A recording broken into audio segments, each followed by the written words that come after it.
Welcome to Anglesey Uncovered. In this episode, I'll be visiting one of over 100 historic and fascinating churches here on the island of Anglesey.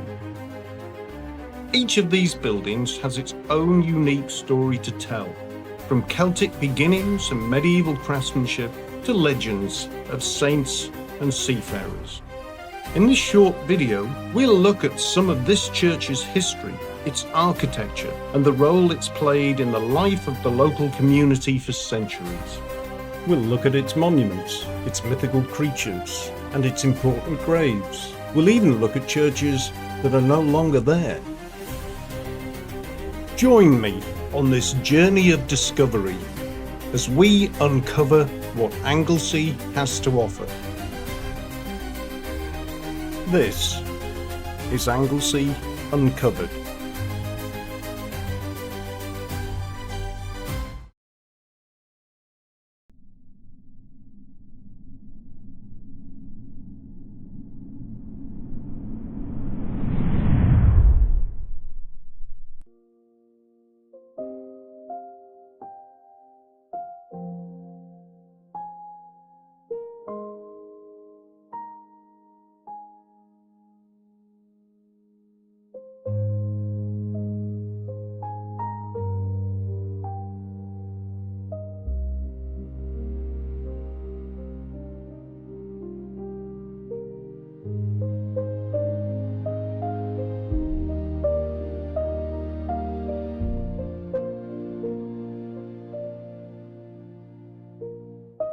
St. Tysilio's church sits on a small island in the Menai Strait.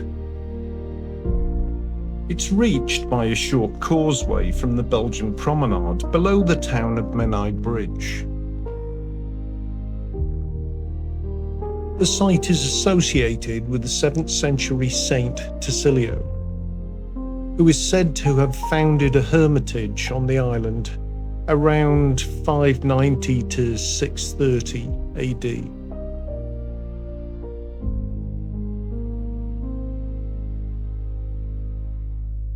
The island is about 2.7 acres and is almost entirely occupied by the church and its churchyard.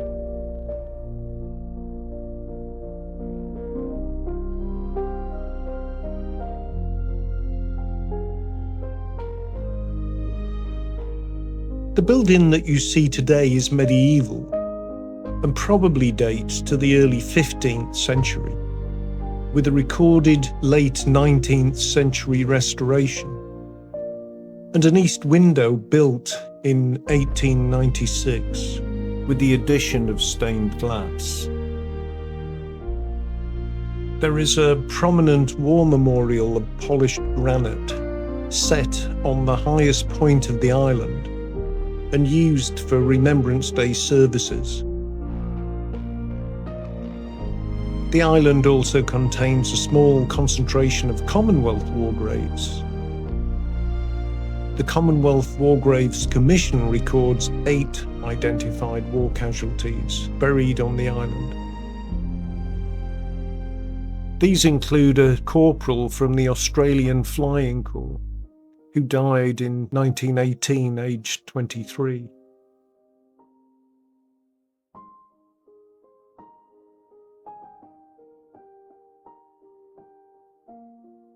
The church is of simple rectangular form, with a chancel and a nave, and it retains a rare 15th century cruck roof and an octagonal 14th century font.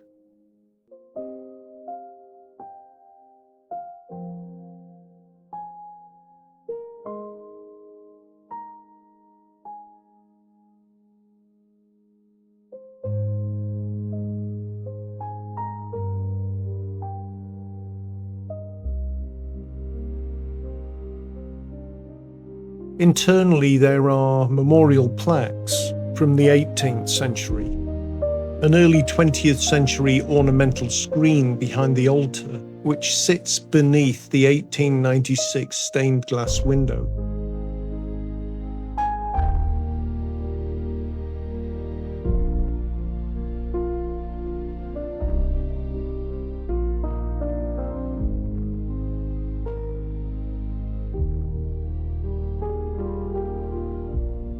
There are several older gravestones inside the building set into the flagstone flooring.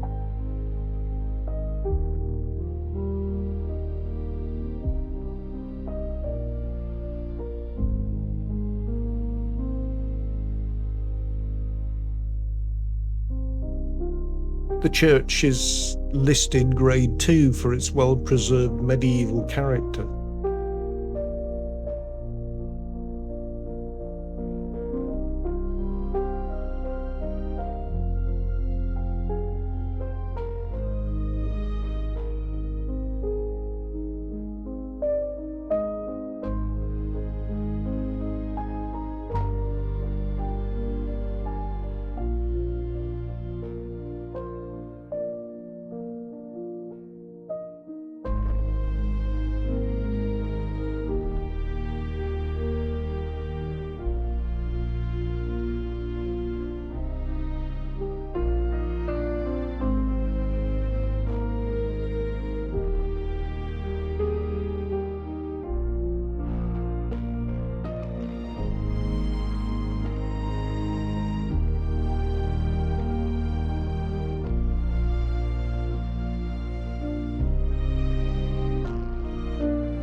The churchyard and island have long been the burial place for the local community.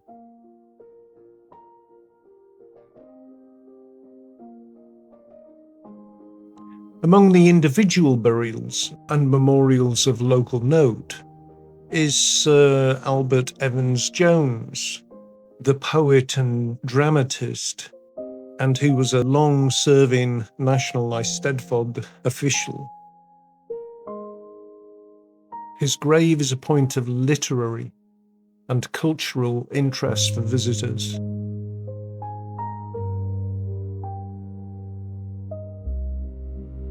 He rests amongst other notable local figures and family monuments visible around the island.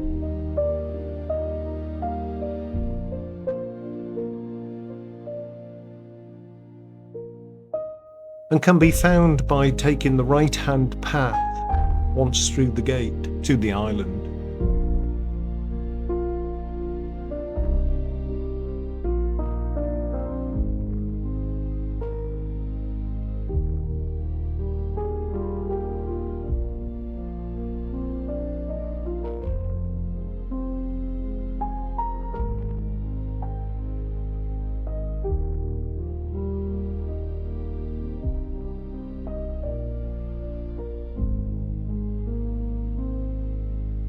The site itself remains in use with occasional services.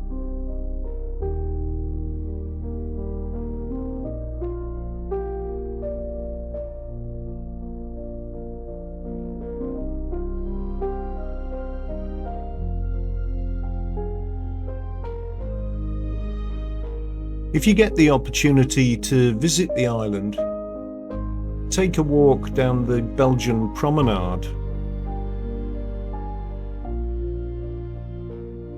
The promenade was built as a thank you by Belgian refugees in 1916. It was rebuilt in the 1960s and resurfaced in 2000.